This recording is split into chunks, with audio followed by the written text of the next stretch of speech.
Welcome to the RSM Orthopaedics video podcast. Today, we are privileged to have Mr. Bhattacharya, the President of the Orthopaedic section, speaking at the Trauma Symposium 2020. So, good afternoon, Mr. Bhattacharya. Congratulations on a successful Trauma Symposium 2020. What were your highlights of the conference so far? Well, the biggest highlight is the number of people that have turned up. We've had a year-on-year increase in the number of delegates, and I think this year has surpassed all previous ones, so that's fantastic. We have had a fascinating group of external speakers, both from US, Europe, as well as local. We've had very good feedback as up to now, and the engagement of social media this year has been another highlight, which has, I think, really helped to increase our delegate numbers. It's fantastic, some of the debates that we had during this conference. I was wondering, further to some of the controversies that were discussed in orthopedics, if you could shed some more light on these, certain controversies that occur in terms of management for trauma patients currently.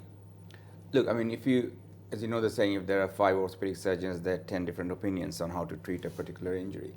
And this will carry on, but as more and more evidence is emerging on some of these, we are starting to get a better understanding of how to treat these. Because of the numbers, it's not always comprehensive, the evidence that we have, and therefore there's always going to be these little debates and discussions. And the best way to work around those is to have multidisciplinary meetings and multidisciplinary decision making. So, say in Imperial, we have the morning trauma meetings where you've got at least 6 or 7 orthopedic surgeons sitting and discussing and deciding on the best way forward.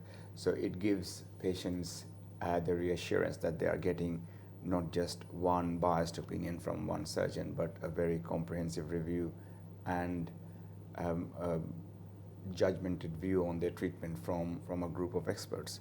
And I think that's one of the highlights of an orthopedic career that you will notice, because I don't think that kind of MDT style decision making happens in every other specialty. So I think we are quite unique and far ahead in terms of providing evidence-based treatment for our patients compared to the other, especially surgical groups.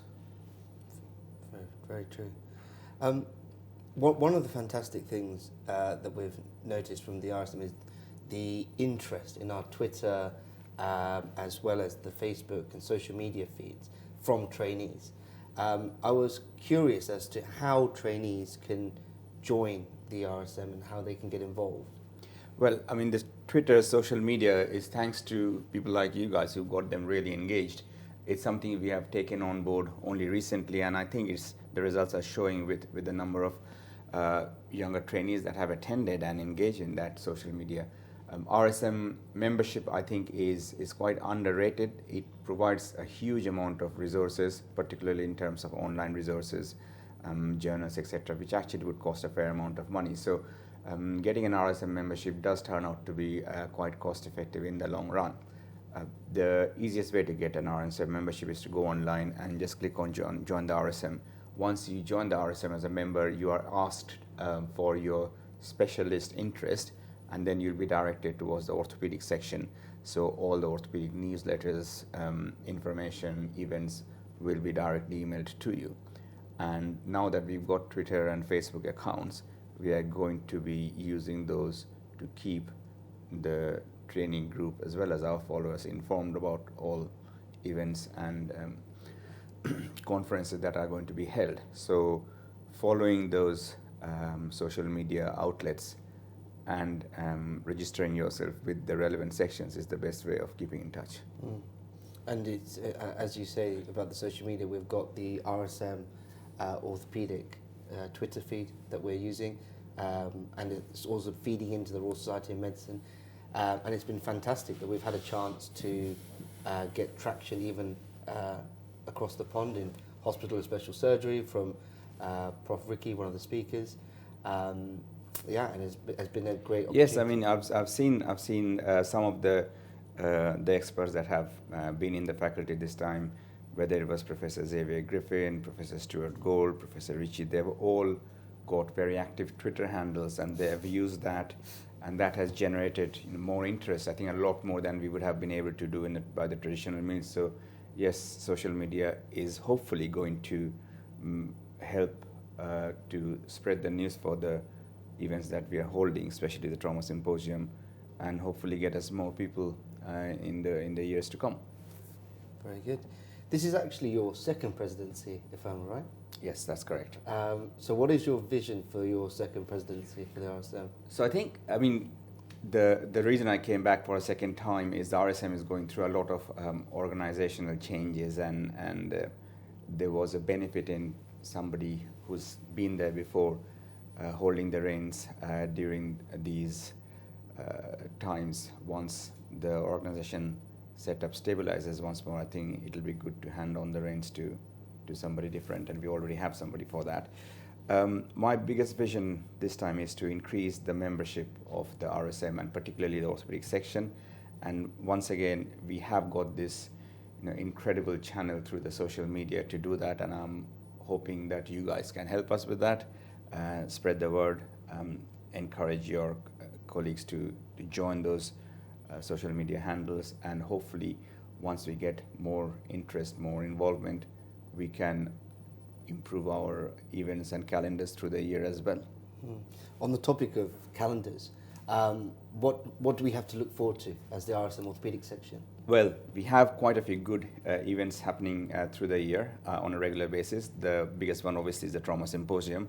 The next trauma symposium is going to be held on the 23rd to 25th February 2021. So keep your diaries blocked for those dates. We also have the sports symposium that happens in January, and we're hoping to join up with Chaos UK, which is the computer-assisted orthopedic surgeons. They are going to start having their meetings around June. So these will be regular. Of course, you've got the Future Orthopedic Surgeons Conference and the President's Dinner that happens in December. So I'd like to see as many people registered for those and attending as we can.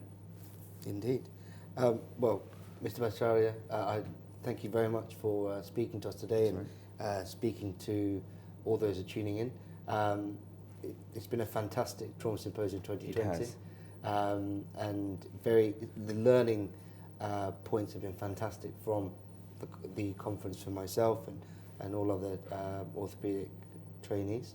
So I mean, we've been very lucky to have very, very good speakers and faculty who have spent their time and spared their valuable time and resources to come across. And I think they all enjoy it to the point a lot of them have already come and requested me to keep them involved for the next few. So we've already got a fantastic lineup for next year as well. And on that note, thank you very much. You're welcome. And thank you for speaking to us today. My pleasure.